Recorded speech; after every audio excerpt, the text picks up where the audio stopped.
छोड़िए के जइली बनबयो पराठी हम चर्चा होई तो जमाना में। छोड़िए के जइली बनबयो पराठी हम चर्चा होई तो जमाना में। गे जाने गांधी जी के लेखा हमर फोटो छपल रहतौ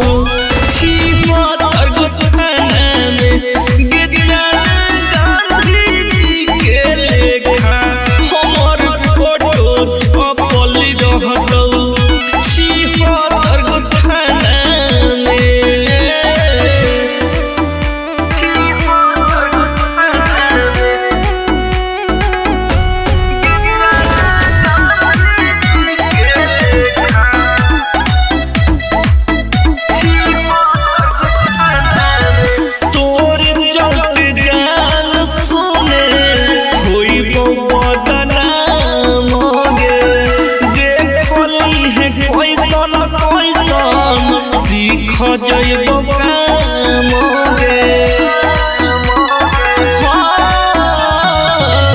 तोर चलते जान सुने होइबो बदनाम गे। देखली है कैसन कैसन सीख जइबो काम गे। जेल होई तो चाहे हमरा होई जइतो फांसी डर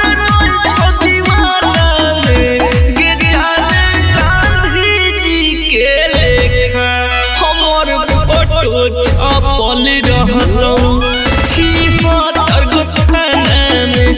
गे जाने गांधी जी के लेखा हमर फोटो छपल रहतौ छिहत्तर गो थाना में।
छपल रहतौ छिहत्तर गो थाना में।